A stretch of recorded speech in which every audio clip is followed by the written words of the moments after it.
More on our ongoing I-Team investigation into Florida's court-appointed guardians, uncovering abuse and pushing for accountability. And Danielle, you've been following this case for years. A guardian charged in connection with the death of a ward, which is one of the worst cases we've heard about. Yeah, Matt and Sam, Rebecca Fierle is the woman that we have called Florida's most notorious guardian, not only accused of mismanaging her elderly and disabled clients' money, but also playing a role in at least one of their deaths. Now, that trial is over, and many people are outraged by her sentence.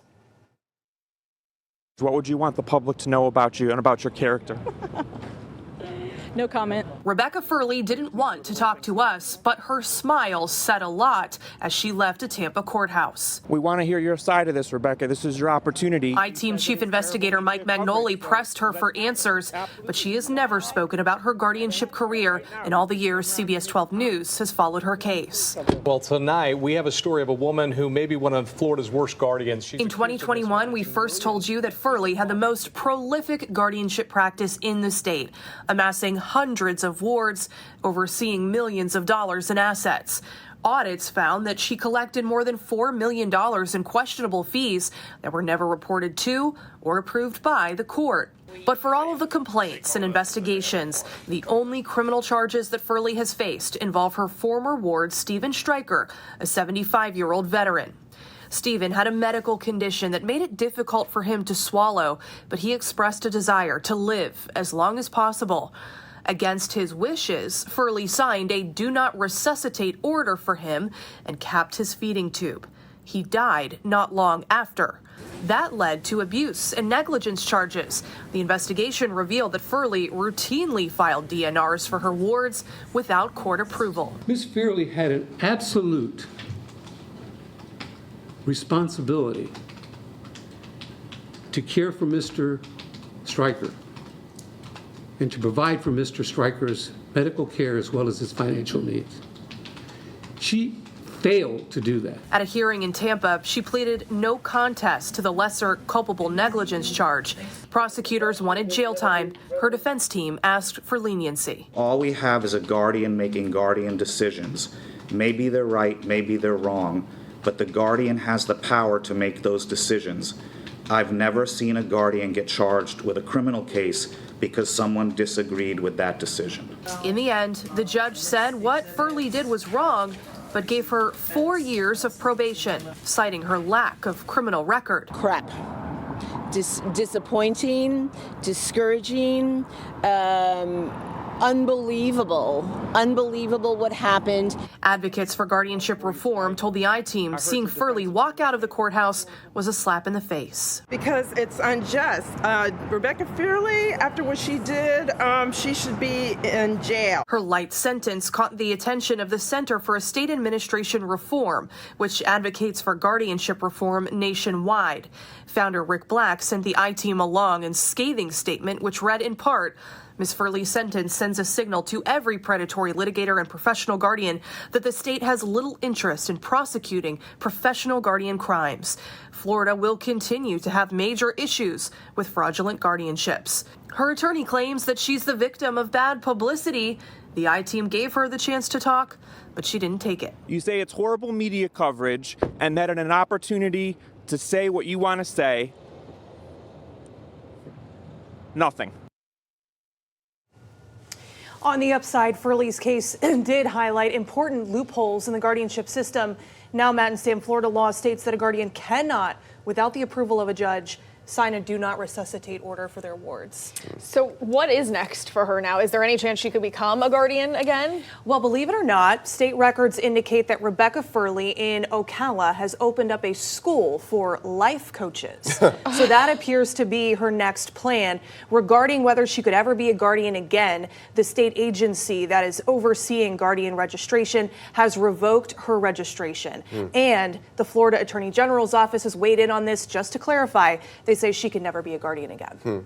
Do you feel like that statement that this is proof that the state does not have interest in really going after cases like this? Well, there's certainly a lot of mixed reaction here because if you remember earlier this month, we told you about a guardian who was sentenced to 8.5 years in prison. So that was really applauded by these same advocates. But here they say if anybody should have the book thrown at them, we would think it would be this woman here, Rebecca Fierle, and they are very disappointed in what they saw happen in Tampa earlier this month.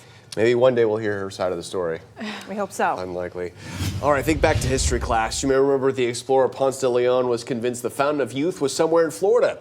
And to this day, lots of people around here are searching for the latest anti-aging treatments. Now, pills, creams, injections, even surgery. But doctors tell our Stephanie Valderrama you really need to do your research before trusting your skin or any body part to a clinic or a treatment. She joins us in studio with more. Hey, good morning, Matt and Sam. Yeah, I often get targeted ads on social media for discount Botox injections, sometimes as low as $10 a unit, which is hundreds of dollars less than it typically costs. But as with everything else, if it sounds too good to be true, doctors warn it probably is.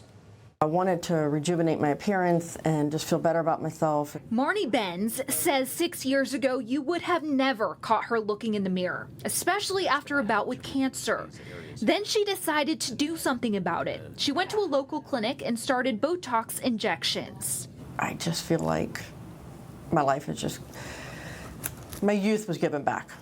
Botox is the most common non-surgical cosmetic procedure. Millions around the world have it done. As its popularity grows, so do the dangers. Because when things go wrong, it can be serious. Dr. Salas Banyonis, board certified in anti-aging and regenerative medicine, says if you are thinking about Botox, here are a few things to consider.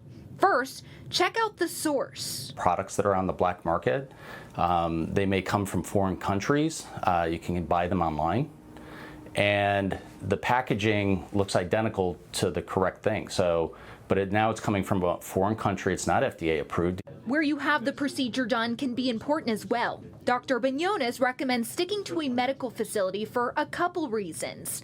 Number one, Florida considers Botox injections a medical procedure, so only doctors, PAs, and nurse practitioners are allowed to inject Botox or filler. And physicians will have reversal agents on hand in the event there's a problem. And the problems can be significant. Dr. Scott Bronstein is an ER physician. The complications are very different. I have seen more complications with fillers than with Botox. In the ER, Dr. Bronstein has seen everything from droopy eyelids to cases where Botox injected in the wrong place can cause difficulty breathing. But he says bad filler can have far more serious consequences. Generally, when the filler is accidentally injected into a blood vessel, and if it's injected into an artery, it can go to the retinal artery and can cause blindness, or it can go to the brain and cause stroke. And those are the ones that are immediately life-threatening. We've seen cases that have had to go to the operating room where large amounts of the skin have had to be removed because it's basically dead skin that's holding on to infection. Well, doctors tell me when these procedures go wrong, time is not on your side. So the moment you feel something is not right, call the doctor who injected you or go straight to the hospital. They also say the best way to avoid complication is do your research. Kratom is very easy to buy. They sell it in smoke shops, gas stations, and online. Now, the supplement industry says that they use safe manufacturing practices, but this Boynton Beach family would disagree. They were just awarded millions of dollars in a wrongful death lawsuit accusing one company of selling a product without proper warnings and instructions. And according to a federal judge, they were right. One day after celebrating his high school graduation in 2021, Devin Filippelli got a phone call that his mother was found unconscious on the floor in front of his baby brother. His mom, Crystal Talavera, had just made Father's Day breakfast for the family. The 39-year-old nurse was pronounced dead at a hospital after drinking tea containing the herbal supplement Kratom. Being a mom was like her favorite thing in the world, and she was my best friend. A medical examiner determined an ingredient found in the plant used to make Kratom killed her. The herbal supplement is extracted from a leaf of a Southeast Asia tree. She drank it all the time. I drank it too. It was like her daily coffee. It would kind of give her like energy in the morning. Obviously, it can be dangerous, and she didn't know that either. And now, you have for boys who don't have their mom. People can easily buy it online or in a store in the form of a powder or capsules to use as an energy boost or to treat pain. Talavera ordered the product online from a company that sold it as a, quote, safe and natural dietary supplement. But her son argues it didn't come with any warning. It's taking people away from their families. The CDC says if taken in higher doses, Kratom can produce effects similar to opioids. It's not approved by the FDA. Some states have banned it altogether. But millions swear by it. There are businesses like kava bars that offer customers homebrewed Kratom teas to relax or relieve pain. This week, a federal judge ordered the company Grow LLC to pay Talavera's surviving children $11 million in a wrongful death lawsuit. While this won't bring her back, the 20-year-old hopes it serves as a wake-up call to the Kratom industry.